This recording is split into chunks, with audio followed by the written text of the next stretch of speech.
Assalamualaikum warahmatullahi wabarakatuh. Selamat pagi, selamat siang, selamat malam, dan salam history. Selamat datang bagi yang baru bergabung dan jangan lupa like dan subscribe untuk membantu berkembangnya channel ini. Pada video sebelumnya telah kita bahas tentang kerajaan Kalingga di Pulau Jawa. Nah, sekarang kita akan membahas tentang kerajaan Sriwijaya yang berada di Pulau Sumatera. Kerajaan Sriwijaya sudah ada sejak abad ke-7. Kekuasaannya sangat luas dan membentang dari tanah Pulau Jawa, Sumatera, pesisir Kalimantan, hingga sebagian wilayah di negara Malaysia, Kamboja, dan Thailand Selatan. Sehingga dengan daerah kekuasaan yang sangat luas itu, Kerajaan Sriwijaya menjadi sangat kuat dan terkenal pada masa itu. Lalu bagaimana kehidupan di Kerajaan Sriwijaya? Simak terus video ini sampai selesai agar kalian bisa memahami materi tersebut. Kerajaan Sriwijaya merupakan salah satu kemaharajaan bahari yang pernah berdiri di Pulau Sumatera dan banyak memberi pengaruh di Nusantara. Dalam bahasa Sanskerta, Sri berarti bercahaya atau gemilang, sedangkan Wijaya berarti kemenangan atau kejayaan. Maka nama Sriwijaya bermakna kemenangan yang gilang gemilang. Di Indonesia, nama Sriwijaya telah digunakan dan diabadikan sebagai nama jalan di berbagai kota, dan nama ini juga digunakan sebagai nama Universitas Sriwijaya yang didirikan tahun 1960 di Palembang. Demikian pula Kodam 2 Sriwijaya, Unit Komando Militer, PT Pupuk Sriwijaya, perusahaan pupuk di Sumatera Selatan, Sriwijaya Pos, surat kabar harian di Palembang, Sriwijaya TV, Sriwijaya Air, maskapai penerbangan, Stadion Gelora Sriwijaya, dan Sriwijaya Football Club, klub sepak bola yang ada di Palembang. Semuanya dinamakan demikian untuk menghormati, memuliakan, dan merayakan kemaharajaan Sriwijaya yang gemilang. Bahkan pada tanggal 11 November 2011 digelar upacara pembukaan SEA Games 2011 di Stadion Gelora Sriwijaya Palembang. Upacara pembukaan ini menampilkan tarian kolosal yang bertajuk Sriwijaya The Golden Peninsula. Menampilkan penampilan tradisional Palembang dan juga replika ukuran sebenarnya perahu Sriwijaya untuk menggambarkan kejayaan kemaharajaan bahari ini. Lalu, di mana lokasi kerajaan Sriwijaya? Kerajaan Sriwijaya merupakan kerajaan Buddha terbesar di Indonesia yang pernah membawa kejayaan bangsa Indonesia. Kerajaan ini pada mulanya terletak di Muara Takus, Riau, namun setelah berhasil menguasai Palembang, pusat kerajaan dipindahkan ke Muara Sungai Musi, Palembang. Wilayah kekuasaan Laut Sriwijaya sangat luas sehingga disebut kerajaan maritim. Petunjuk mengenai kerajaan Sriwijaya itu diperoleh dari beberapa sumber dari dalam dan luar negeri. Sumber dalam negeri antara lain Prasasti Kedukan Bukit, Prasasti Telaga Batu, Prasasti Talang Tuo, Prasasti Karangberahi, Ligor, Kota Kapur, dan Prasasti Nalanda. Dan petunjuk berita dari luar negeri seperti berita Cina, India, dan Arab. Adapun isi dari setiap prasasti adalah sebagai berikut. Pertama, Prasasti Kedukan Bukit berisi keterangan bahwa Raja Dapuntahiang Sriwijaya Nasya berhasil menaklukkan kerajaan Melayu atau Minangkabau dan berhasil memperluas kekuasaannya hingga ke Jambi. Kedua, Prasasti Telaga Batu. Tulisan yang dipahatkan pada prasasti cukup panjang, namun secara garis besar isinya tentang kutukan terhadap siapa saja yang melakukan kejahatan di kerajaan Sriwijaya dan tidak taat kepada perintah raja. Ketiga, Prasasti Talang Tuo berisi titah Raja Dapuntahiang untuk membangun Taman Sri Setra sebagai tempat rekreasi untuk rakyat Sriwijaya. Selain berisi titah raja, pada prasasti ini juga berisi doa dan harapan. Keempat, Prasasti Karangberahi berisi keterangan tentang penguasaan Sriwijaya atas daerah Jambi. Kelima, Prasasti Ligor menyebutkan tentang ibu kota Ligor yang berfungsi mengawasi pelayaran dan perdagangan di Selat Malaka. Selain itu, prasasti ini berisi pujian bagi raja yang berhasil menaklukkan musuh-musuhnya dan merupakan wujud kembar Dewa Kasta yang dengan kekuatannya disebut sebagai Dewa Wisnu. Keenam, Prasasti Kota Kapur menyebutkan usaha Sriwijaya untuk menaklukkan bumi Jawa yang tidak tunduk kepada Sriwijaya. Prasasti Kota Kapur berangkat tahun 28 April 688 Masehi, selain berisi ancaman terhadap bumi Jawa, prasasti ini menuliskan kutukan terhadap mereka yang jahat dan tidak patuh terhadap raja. Kemudian prasasti Nalanda. Isinya tentang perintah pembangunan sebuah biara di Nalanda atas perintah Raja Balaputra Dewa. Dalam prasasti ini dituliskan pula bahwa kerajaan Sriwijaya telah mengadakan hubungan dengan kerajaan Pala di Benggala, India Timur. Kemudian ada juga peninggalan berupa Candi Muara Takus yang terletak di Desa Muara Takus, Kecamatan 13 Kota Kampar, Kabupaten Kampar, Provinsi Riau. Candi bercorak Buddha ini diperkirakan sebagai salah satu peninggalan kerajaan Sriwijaya.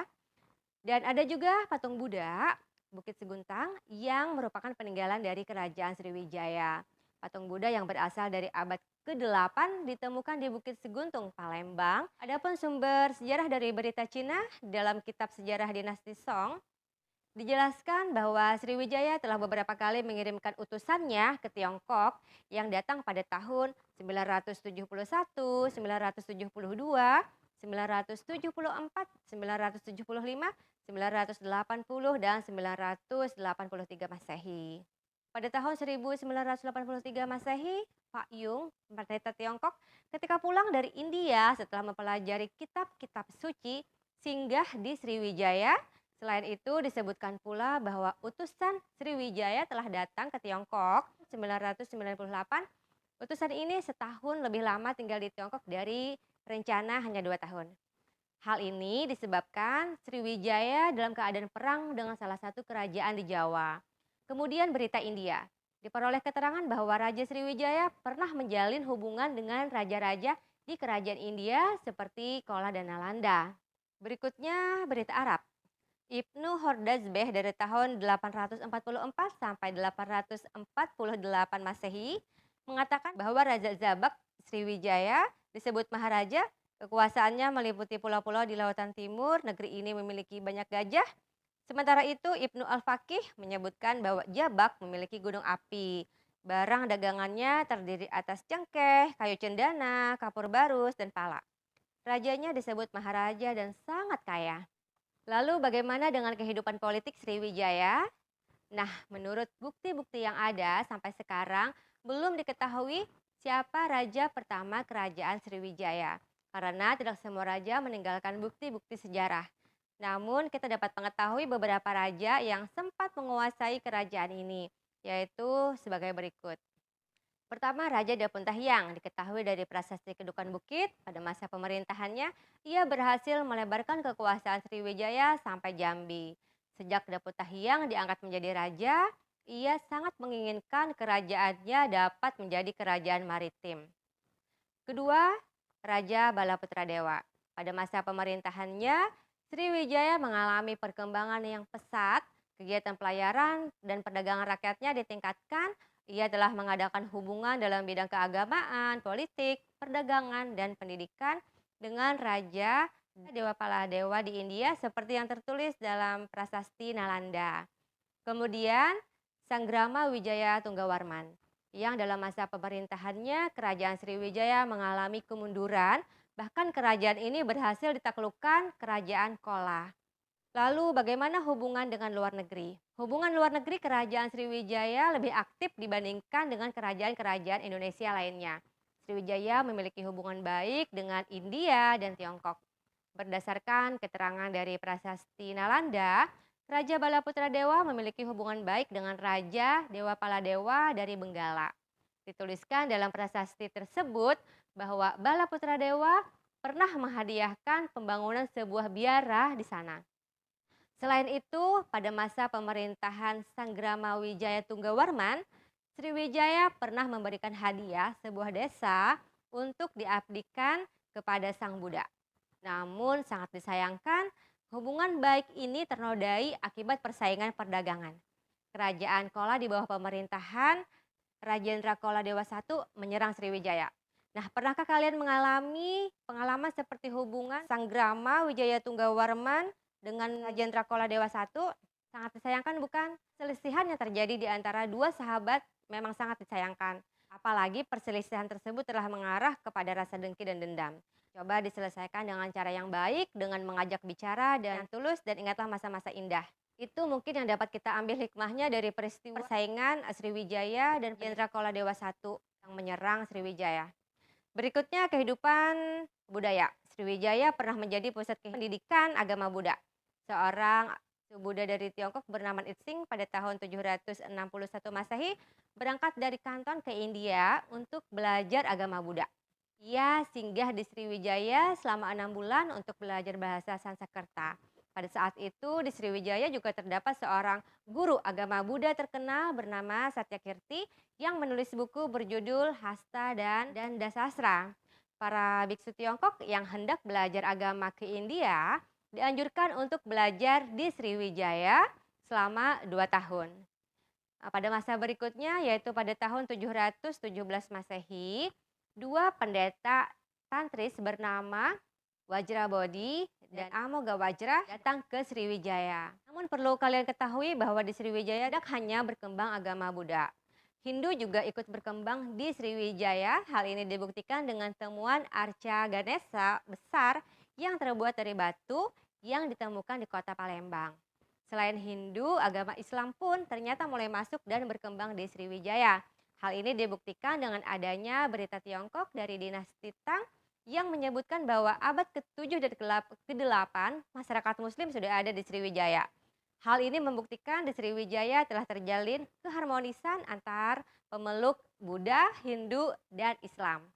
Nah, begitulah kehidupan sehari-hari di Kerajaan Sriwijaya yang perlu kita contoh dan ambil nilainya di mana toleransi terjaga dengan baik. Berikutnya kehidupan ekonomi Sriwijaya. Wilayah kekuasaan Sriwijaya yang meliputi Selat Malaka dan Selat Jawa telah menjadikan Sriwijaya ramai disinggahi oleh para pedagang India, Tiongkok, dan Arab. Barang dagangan dari Sriwijaya adalah emas, perak, gading, pinang, lada, damar, kayu gaharu, kayu cendana, kayu hitam, dan kapur barus. Demi kepentingan perdagangan negerinya, Sriwijaya memperkuat armadanya untuk menguasai daerah-daerah potensial, Bandar Melayu di Jambi, Kota Kapur, Pulau Bangka, Bandar Kedah di Semenanjung Malaya, Tarumanegara di Jawa Barat, dan Kaliga di Jawa Tengah adalah beberapa bandar pelabuhan yang ditaklukkan dan diserap ke dalam pengaruh Sriwijaya.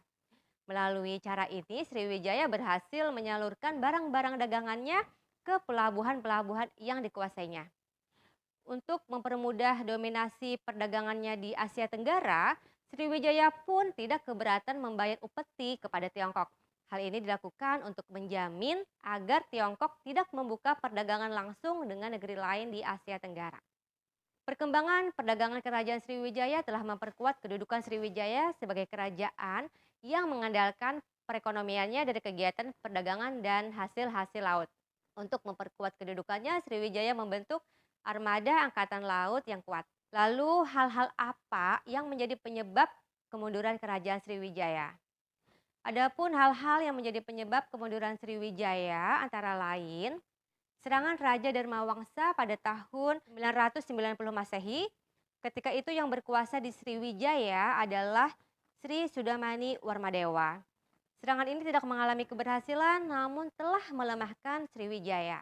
Kemudian serangan dari Kerajaan Kolamandala yang diperintahkan oleh Rajendra Koladewa pada tahun 1023 Masehi dan 1030 Masehi. Serangan ini ditujukan ke Semenanjung Malaka dan berhasil menawan Raja Sriwijaya. Serangan ketiga dilakukan pada tahun 1068 Masehi. Dilakukan oleh Wira Rajendra, cucu Rajendra Koladewa.